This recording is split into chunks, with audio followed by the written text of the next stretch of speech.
Amin from the Department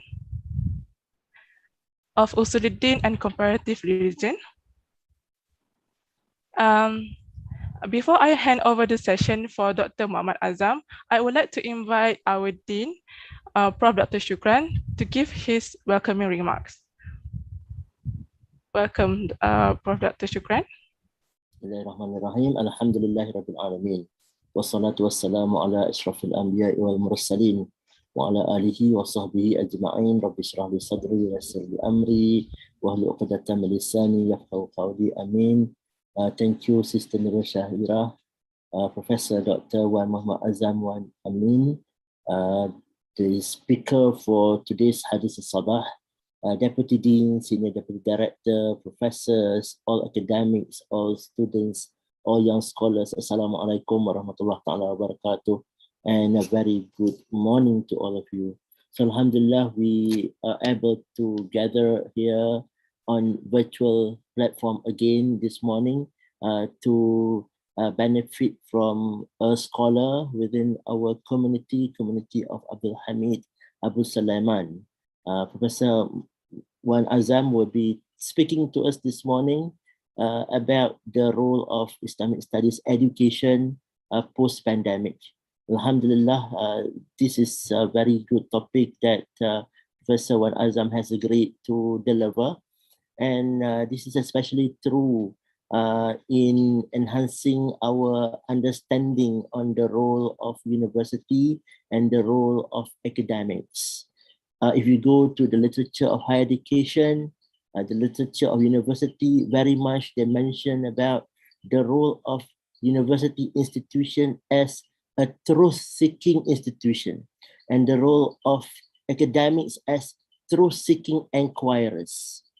And this pandemic requires us to seek more truth about many things, about human biology, about human psychology, about human spirituality, and Islamic studies have great roles to play, like human sciences, like medicine, like any other discipline of knowledge. The field of Islamic studies, what more its education process, have enormous role to play in order to enable in order to enable the society to deal with various scenarios effectively, efficiently, and judiciously. So we look forward to learning more from Professor Azam this morning. Thank you very much, Jazakallah khairan, and thank you to all colleagues for joining this Hadisus Sobah. So I would like to end this short speech with a greeting of Ramadan Mubarak, Ramadan Kareem. May this Ramadan be a fruitful time for all of us. Thank you very much. Assalamualaikum warahmatullahi. Thank you, Prof. Dr. Shukran, for his welcoming remarks. And without wasting any time, let me briefly introduce our speaker today. His full name is Muhammad Azam bin Muhammad Amin, and he is a member of the Department of Usuluddin and Comparative Religion.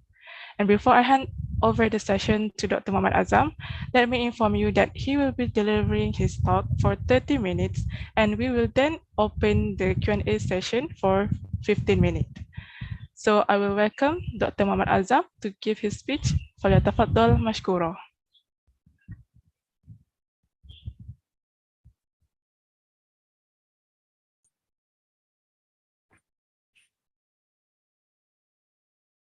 It's okay. Okay. Thank you, Sister Nurul Shahira. Respected Dean, Deputy Dean, Deputy Dean, Dr. Noor, Dr. Aslina, Dr. Hamidun is here, and colleagues. Assalamualaikum warahmatullahi wabarakatuh. How to have the full screen? You can see me perhaps, but I have the we can see.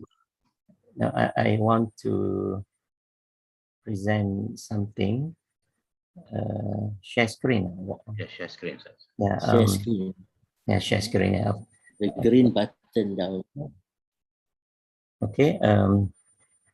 The topic assigned to me is the role of Islamic studies education in the post-pandemic era, something like that. So, inshallah, I will try to elaborate this topic. But since the topic is too wide, then I have to narrow down to the IIUM only. Yeah, IIUMs and what we have done so far, and until now. Yeah, until now. So this is my observation as well as my experience in this university since the beginning. Not really the beginning, since 1986. So inshallah, I will try to elaborate this based on my paper, based on my slide. Um, okay. All right. Can you see it? Yes, Dr. Wan. Yeah. The role of Islamic studies education in post-pandemic time. In post-pandemic time, I guess that is the topics. Yeah, like Prof. Shukran said just now, Islamic studies has been regarded as one of the field of educations all over the world. And I also graduated from Faculty of Islamic Studies last time from UKM, and we have others. UM is Academy of Islamic Studies, if I'm not mistaken. So Islamic study is a field of studies acknowledged or recognized by Western and Eastern universities. But when we come to this university, I think we didn't use the word Islamic studies. Yeah? We didn't use the word Islamic studies because this terminology, I think, is quite huge.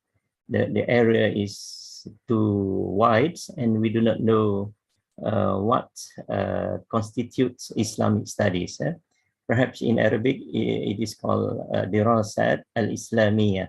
Dirasat al-Islamiyah. It's quite wide and ambiguous. So this is why I quote from IIUM at 25 anniversary, 25 years book published in 25 years is 2014 or something like that. 25 years of IIUM, 2008, if I'm not mistaken.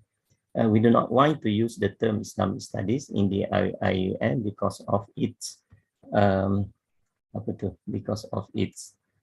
misleading connotations. Misleading connotation. It is in the books. One of the author stress on this. One of the author, I think, Abdul Hamid or Prof. Kamal. Perhaps we can you can refer to the books. And then we are using this terminology, Ma'arif al-Wahi wa Ulumul Insaniyah. So why? Because in line with the resolution of the First World Conference on Muslim Education held in Makkah in 1977, which divided human knowledge into revealed knowledge and acquired knowledge, we decided to use and popularize the term revealed knowledge in the IIUM.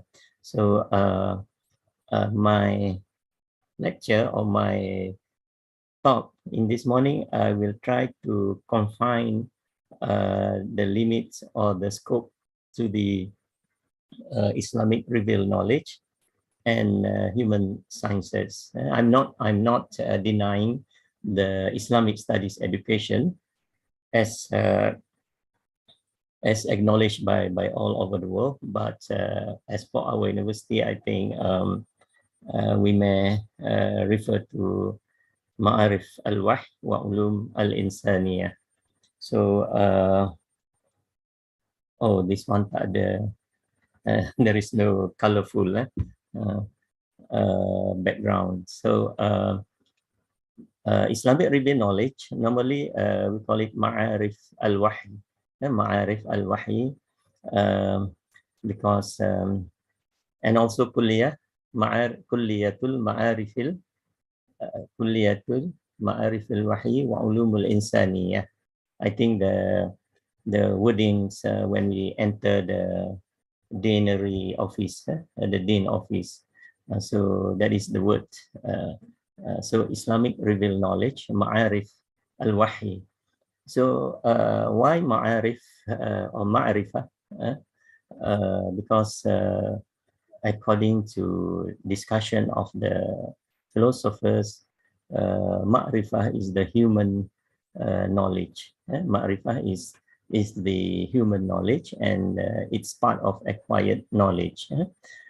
And the resolutions of the Islamic education just now define Ma'arif al-Wahyi as al-Ma'rifah al-Qa'imah ala al-Wahyi. The revealed knowledge refer to a divisions of sciences which derive directly from the revealed sources, Al-Quran and As-Sunnah. Ma'rifah. Ma'rifah is, if we refer to Kashfuz Zunun, Haji Khalifa, and many other books, the Muslim philosopher, Ma'rifah means it is preceded by ignorance. The explanation, it is not a definition, but the explanation is if we, human, we preceded, we started with no knowledge, and then after that we learn, we acquired knowledge. So they call it arafa ya'rifu ma'rifah and so on, arif billah and so on. So in the Quran the word arif. Pardon? 6 tahun, bukan 75. What is that? Oh, sorry. I thought that someone tried to ask something. So ma'rifah, ma'rifah, preceded by the ignorance, meaning that it is human and others.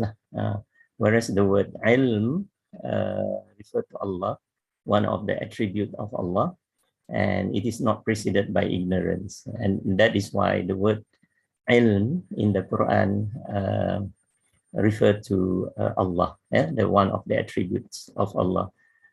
Others, we can have ulama. What else in the Quran? That one is human, but it is in the form of plural forms, and that is the word ilm. But now ma'arif refer to revealed knowledge. It is directly from the revealed sources. Then now when we translate it into English, it could be sciences and discipline as well. Sciences and discipline which directly derive from the revealed sources, Al-Quran and Sunnah. So that is why the terminology Ma'arif al-Wahy, Ma'arif al-Wahy is being used. It is inspired by First World Conference of Education, al-Wahy, al-Ma'rifah al-Qa'imah ala al-Wahy. Okay, another terminology for revealed knowledge we can find in the books like Muslim scholars books, Ghazali, Waliullah, and many others, Ibn Sina, not Ibn Sina, Ibn Khaldun, and many others. ulum al-shar'i, also refer to the revealed knowledge, ulum al-shar'i. The definition is almost the same. The sciences which derive directly from the revealed sources, or ulumuddin. The word ulum here, ulum here mean in jama', in the plural form, it refers to the science and discipline. It is not referring to the gods sifat, because the sifat of Allah is ilm, alim, ilm, al-alim, the name of God. Ulumuddin probably refer to Ulumuddin al-Islam, in Al-Ghazali's works, Ulumuddin al-Islam. And then another terminology, Ulumun Naqli. Ulumun Naqli, I think our another Islamic university, Ulumun Naqli and Ulumul Aqli, use this terminology. This refer to the same nature of knowledge, acquired by man from Al-Quran and Sunnah. And then we have Ulumul Naqli Al-Wad'i, Ulumul Naqli Al-Wad'i, or Ulum Al-Shar'iyyah. Ulumul Naqli Al-Wad'i, meaning that sciences transmitted sciences from the Quran and Sunnah, or Ulumul Shar'iyyah. I think this terminology you can find in Ibn Khaldun, if I'm not mistaken, Ibn Khaldun. And then another one is Al-Manqulat, Naqala, Manqulat.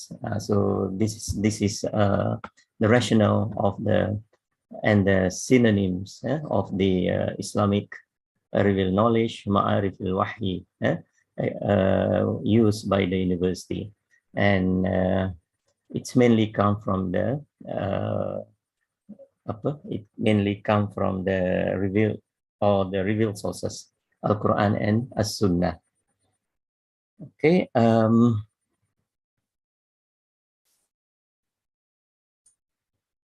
Okay, we go to ulum al-insani. Ulum here in jama', in plural forms. It doesn't refer to the attribute of God because it is ulum, plural.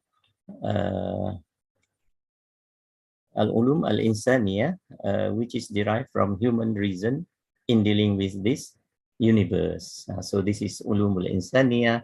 Then in this field, we use our reason, we use our intellect to find knowledge or to acquire knowledge. So this is quite wide. The scope is quite wide because we deal with everything. We deal with any knowledge that not coming from which are not coming from Al-Quran and As-Sunnah. And the other terminology is ulum ghairu syar'i, ulum ghairu syar'i. This ghairu syar'i, I'm referring to Kitabul Ilm Al-Ghazali. It's quite good discussion on that. Ulum ghairu syar'i means human applied sciences or human knowledge. Human knowledge like logics, tib, medicines, midwifery, and many others. So this is the example given by those scholars. And ulumul aqli, the same things. Sciences and discipline that come from our mind, derived from our mind. We use our mind to understand this universe, this world, and then it is called ulumul aqli. And the scope is very, very wide. Right now in this university, other than ulumul Islamic revealed knowledge and some subjects in ICOL, for instance, are revealed knowledge, and other than that are ulumul insania, humanities or human sciences or humanities. It is based on humanities. The ulumul insania, which is derived from human reason in dealing with this universe. There is another realms that prevail beside these two division of knowledge and science, that is the skill or the qualities of man that derive from training, as-sani'ah. As-sani'ah. This term I took from Al-Ghazali and also Ibn Khaldun, to be exact. But I think there are many others scholars who use this terminology. As-sani'ah can be craft. Some scholars translated it craft, or scientific ethics, or vocational education, something like that. So ulumul ghairu syar'i, ulumul aqli, ulumul hikmiyah, al-falsafiyah, al-ma'kulat, and others. So this why our kulliyah use ulumul insaniyah, and it can be human knowledge, or human sciences, human knowledge. It can be used. Ulumul insaniyah. All right.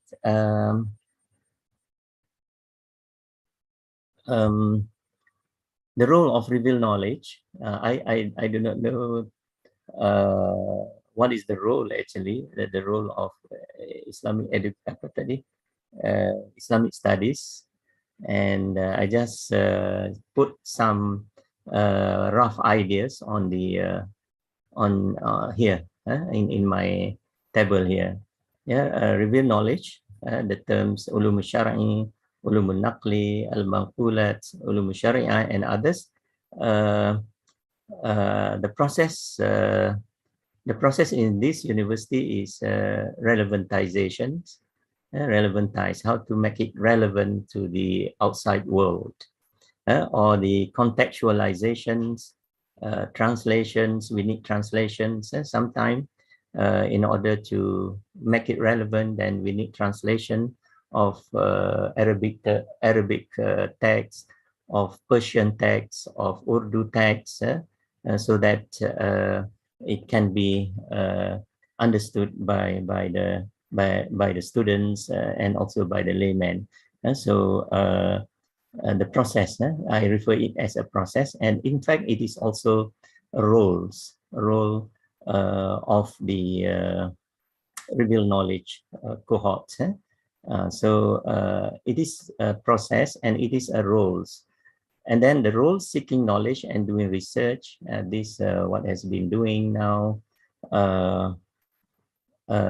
integration with human and applied sciences.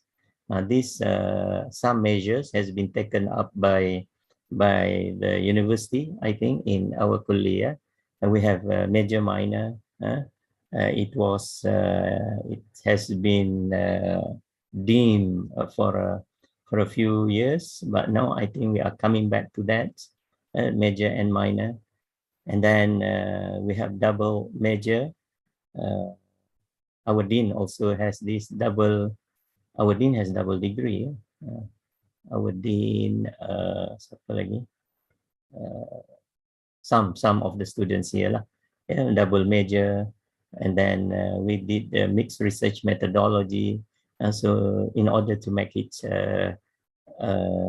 relevant to the people and also to the other students.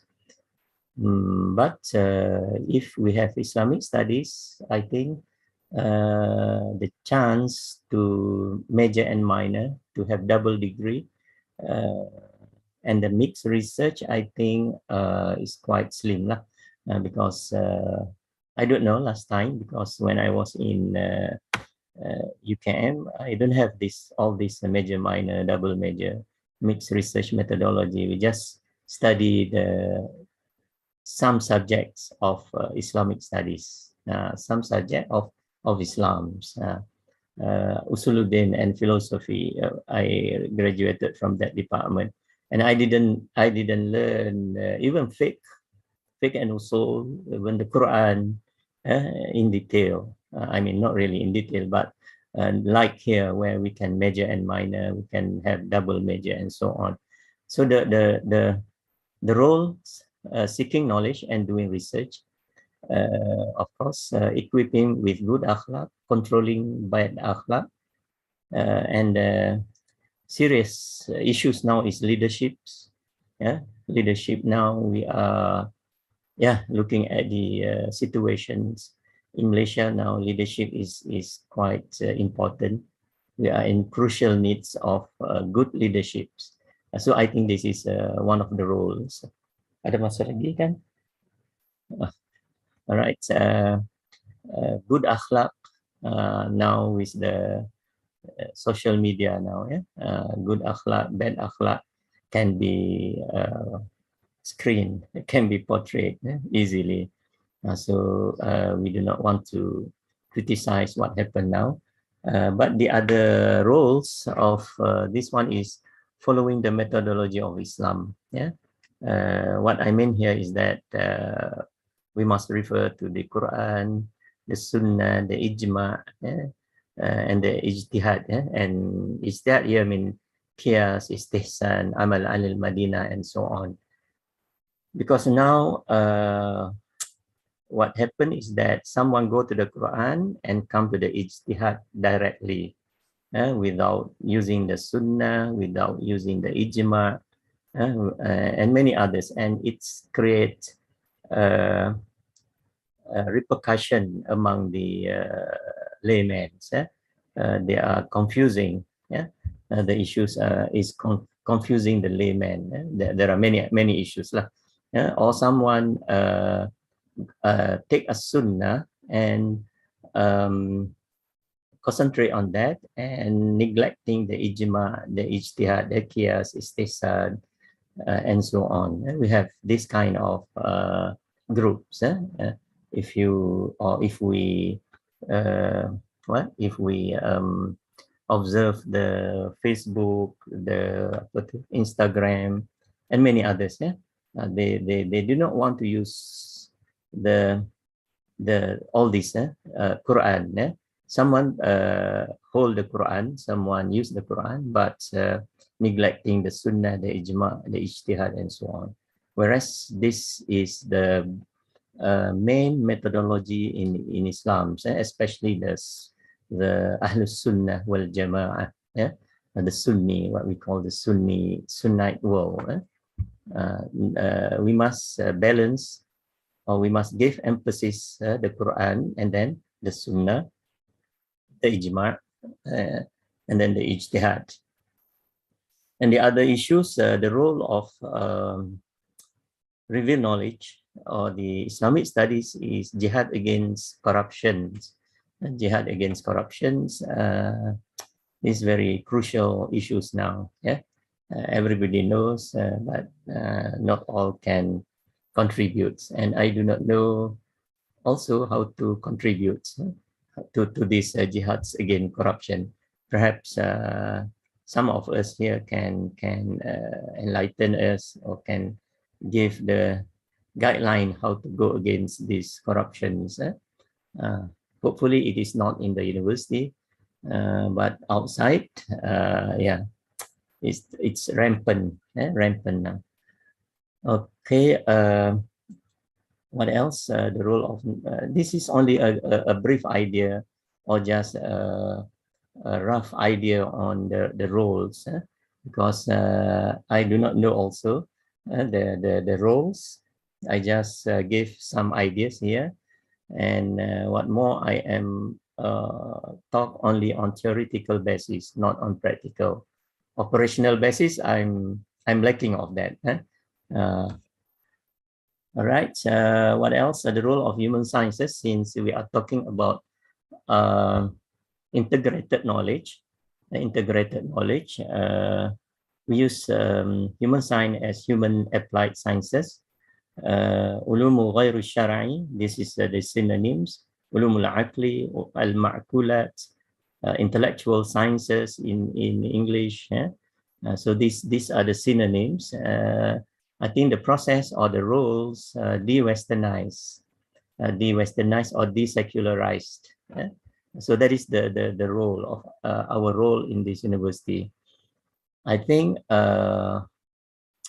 integrated knowledge it already exists in our university, like Institute of Finance and Banking is a kind of integrated knowledge. It's a kind of integrated knowledge where economics, muamalat, laws, and fiqh and usul fiqh are integrated in one body of knowledge, one discipline or science. Disciplines. It is much more concentrated and narrowed down to the muamalat, laws, and so on. Yeah, and another one we have this halal Institute of Halal Inhat. It is quite a good integrated knowledge that we have in this university, and perhaps we can get more. We can get more this kind of institution or this kind of integrated type of knowledge. I assume that if we have Islamic arts, it's already existed in Kaid, but we do not know how far it's going on. And in our kulliyah, I think I don't know whether it exists or not, the integrated, or perhaps our kulliyah is already integrated. I do not know. Integration of Islamic values. This is another one, another role, and now we have Islamization. So the same thing. We have major, minor, double major, mixed research, and so on. The roles, I think the same. They are the same: seeking knowledge and doing research, equip good akhlaq, bad akhlaq, leaderships. I just put the same roles as reveal knowledge because we are one kulliyah. I assume that we have the same roles. Yeah. All right. So integration of Islamic values and so on. This we already know this. And then major, minor, this one also we have already discussed just now. And then the scientific ethics, another area, another science, another science and disciplines. Why I highlighted here because we are now in teaching profession. Teaching is scientific ethics because it can be studied, it can be deliberated. I mean, if we come from revealed knowledge, then now we are in the scientific ethics. We are teaching now. It is another professions, another craft that we are going to master. We are going to familiar with the computer, the pedagogy, many other things, but we do not have a proper training on this. But anyway, it is a profession now. So skill, as-sani'ah, in Al-Ghazali's terminology, and also Ibn Khaldun. And Ibn Khaldun said that teaching is a profession and it can be studied, it can be learned, and it can be taught to others. And so this is skills. So this is some of the basic skill is we call it basic skill, planting, fishing, that is basic, and others. And special skill, example, teaching is a special skill. or pilots, I mean driving the aeroplane. This is a kampung term lah, bawa kapal terbang ya. So this is special skills. It can be learned, but it's very difficult because it is scientific. And then after aeroplane, perhaps the outer space shuttle, that one is more specialized. Specialized. Not all people can do that. So, but it can be learned. It can be taught to others.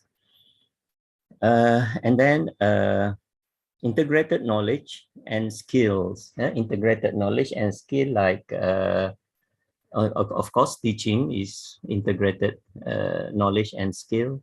Al-Falak, ilmu astronomy itu, Falak al-Islami, where the revealed knowledge and skill is integrated in one discipline, in one discipline where mathematics and the Quranic verses are together, integrated, and then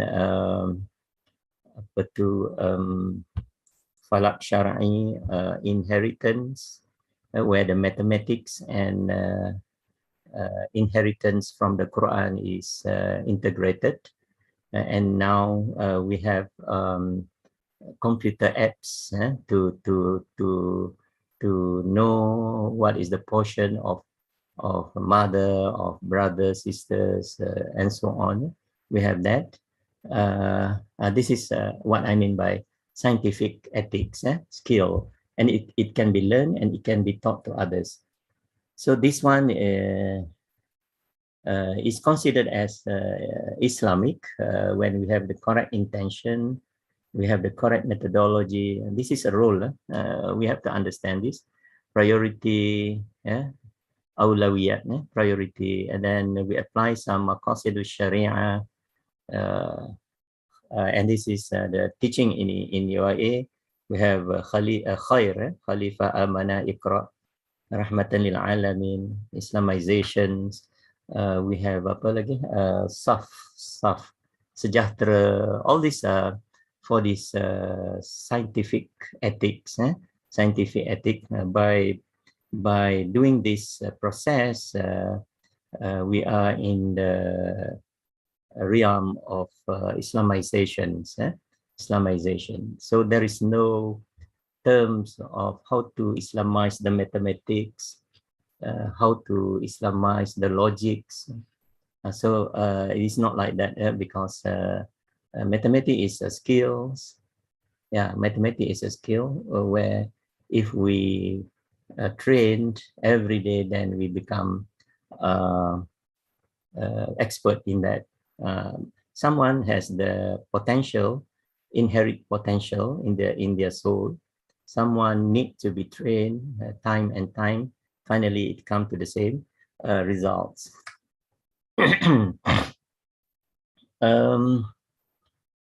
The roles I put the same as the above. Two discipline of knowledge, real knowledge and human sciences.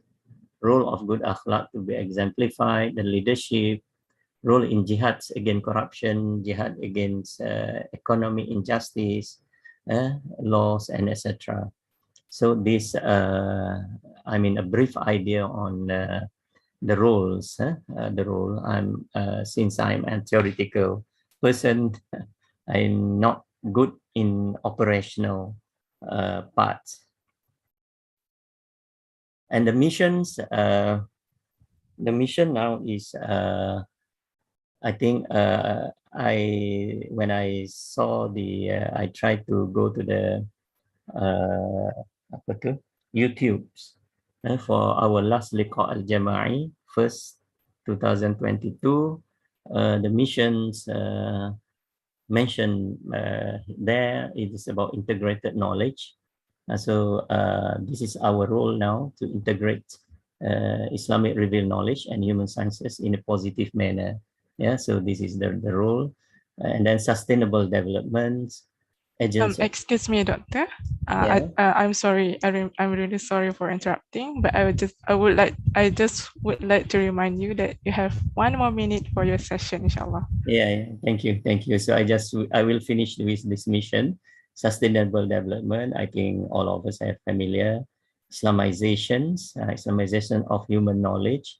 Number 4 is Islamic moral spiritual values, holistic excellence imbued with Islamic morals, spiritual values.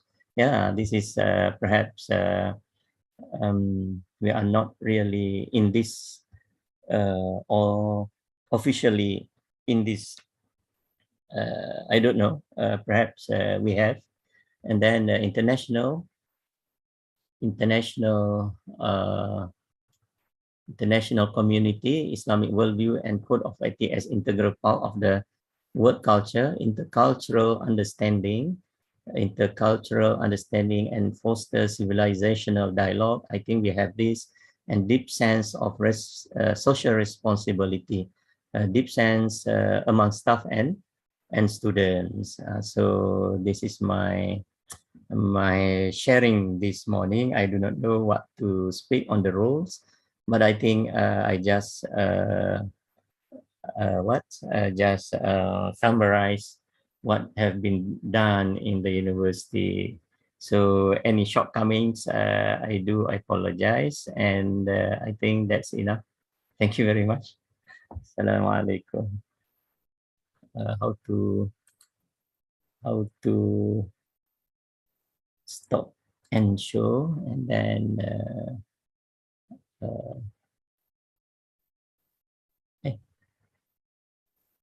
how to get out from this okay.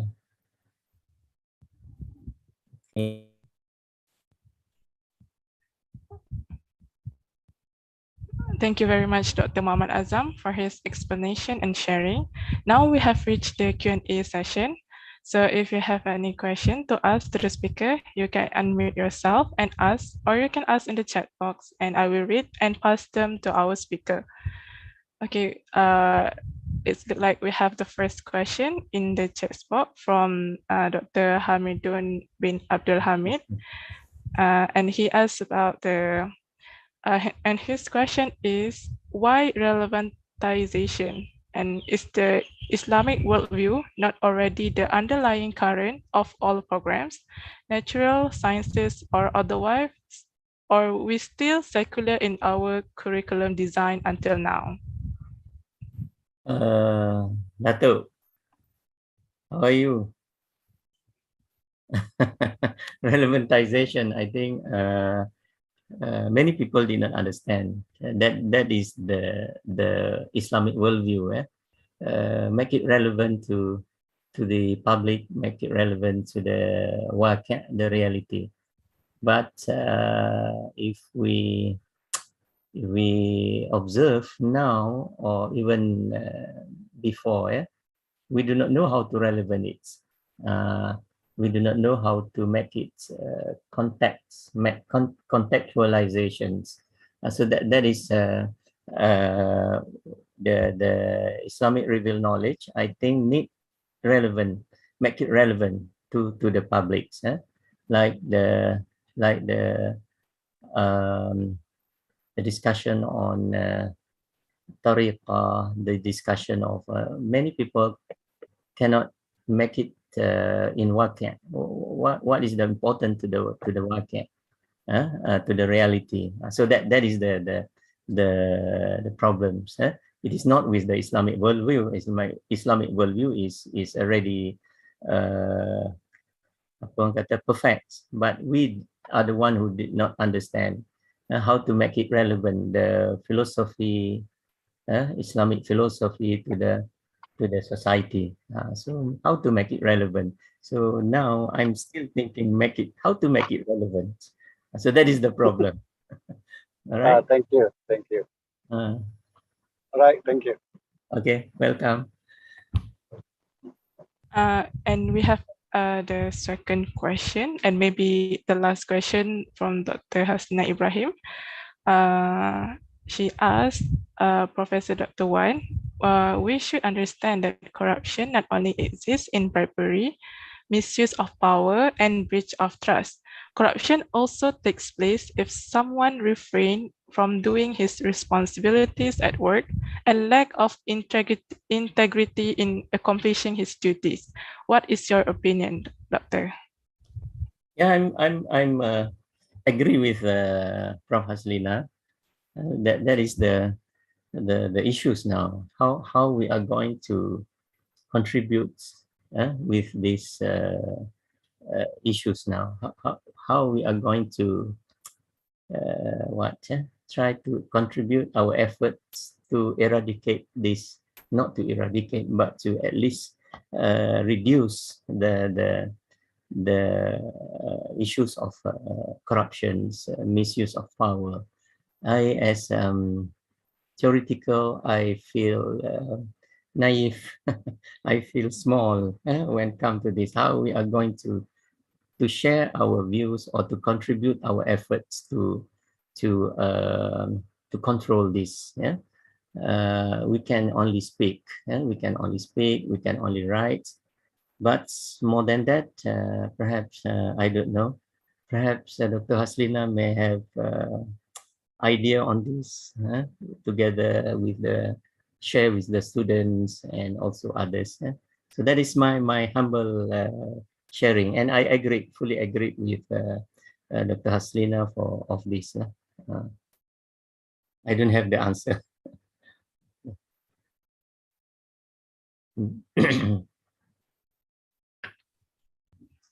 Okay, thank you, Doctor. And it seems that Dr. Abdul Hamid wants to ask question.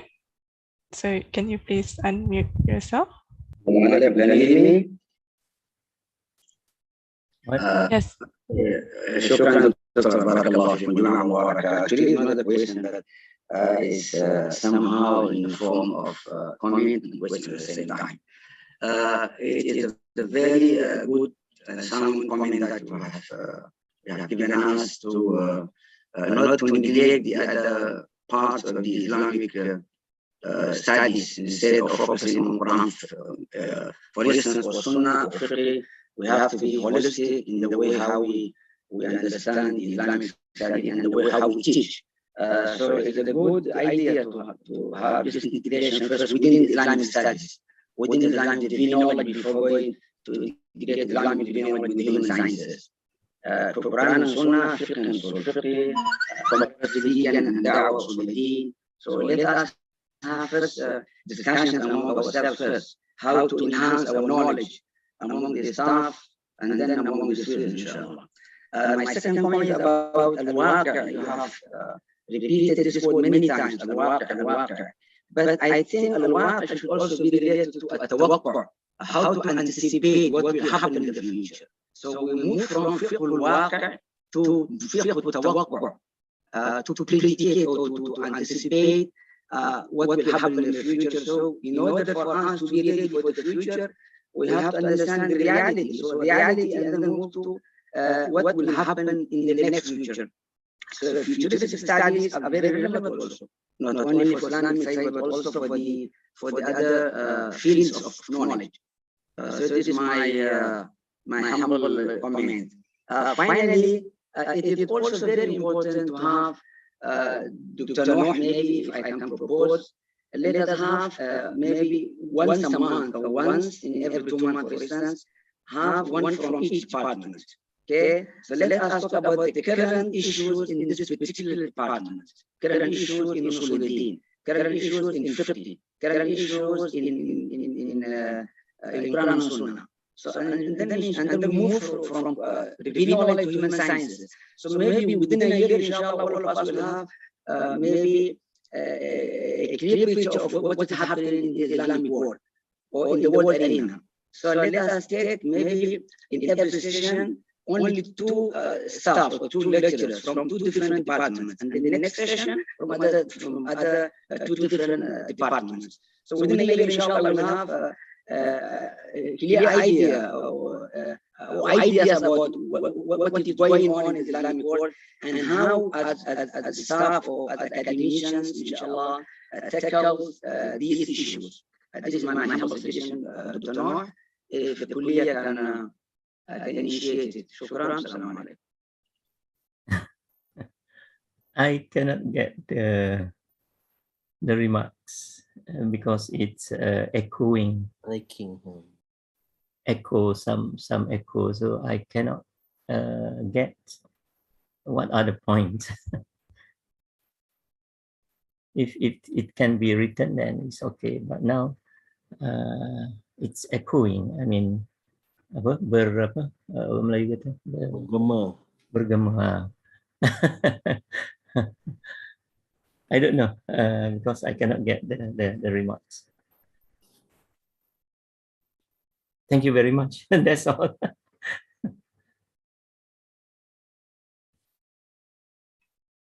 I think Dr. Abdul Hamid was proposing something that we pair IRK and human science academics to discuss an issue, if I'm not mistaken. Abdul Hamid?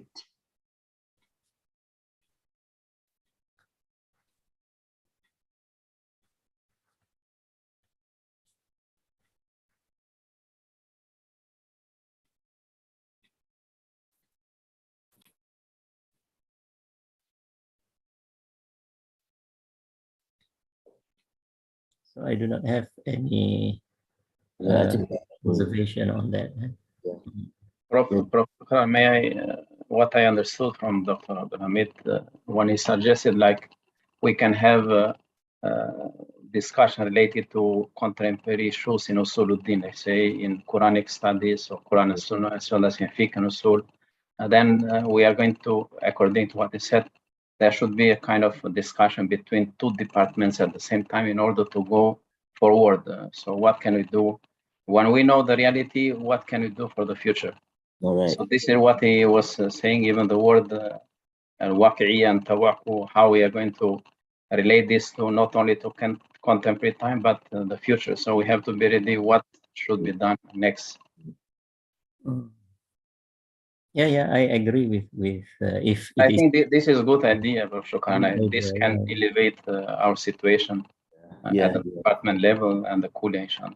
Or perhaps we can have the joint research on this, joint research, and also a discussion on that. Good idea from Dr. Abdul Hamid. Okay, thank you very much for the question and enlightened comments from the audience. Alhamdulillah, we have come to the end of the program, and on behalf of the organizer, I would like to thank Yang Berbahagia Dr. Muhammad Azam for inspiring us young researchers and students on our roles and responsibilities. We hope that everyone will embrace and uphold your words of wisdom in their journey to be successful academics and researchers in the future. I would like to take this opportunity to apologize for my shortcomings in hosting this session, and I wish the organizer and the participants Ramadan Mubarak and all the best, and may Allah bless our effort in this journey of knowledge. Before we end, I would like to ask all the participants to turn on our camera so we can take pictures together to treasure this moment in our memory, inshallah. Inshallah, I will count to 3. 1, 2, 3. Okay, thank you very much, everyone. And let's end our session this morning with Tasbih Kafarah and Surah Al-As.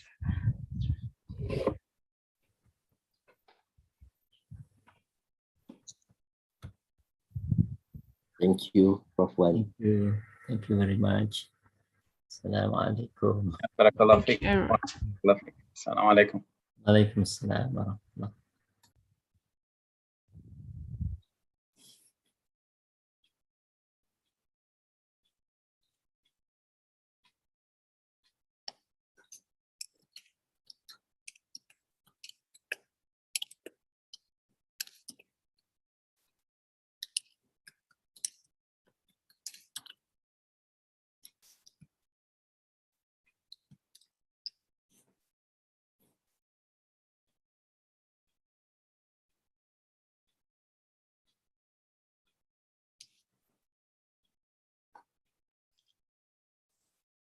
Thank you. Assalamualaikum.